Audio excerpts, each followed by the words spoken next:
Hey, what's going on, folks? So, recently James Cameron sat down for an interview, and one of the questions that was brought up was about the 4K releases of True Lies, Aliens, and The Abyss because of the bad transfers.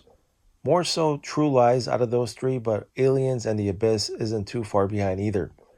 But anyway, that didn't sit too well with Cameron. He basically said that anyone who starts reviewing grain structure should move out of their mom's basement.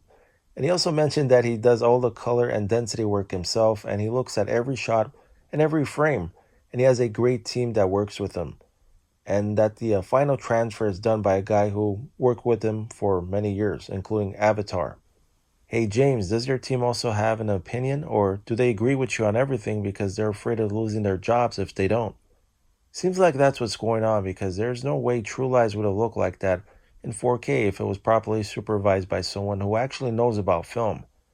This isn't Avatar, dude. Those movies were shot on film, and it's obvious you hate grain, plain and simple. A smooth, waxy mess isn't a restoration. It's literally butchering the film and getting away with it. And don't even get me started on the crappy restoration job of T2 a few years back. Listen, Cameron is one of my favorite directors. The movies he's made speak for themselves. But I also think he's used to having things his way that his team never disagrees with him.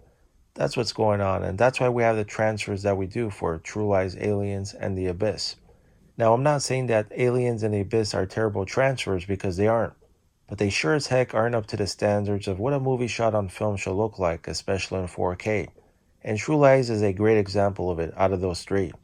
And based on Cameron's opinion on this, it doesn't seem likely that we'll ever see these films any better than what we have now, and that's a shame.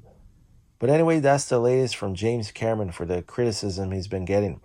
Let me know what you guys think in the comments about his thoughts. Do you agree or disagree with him? See you in the next one.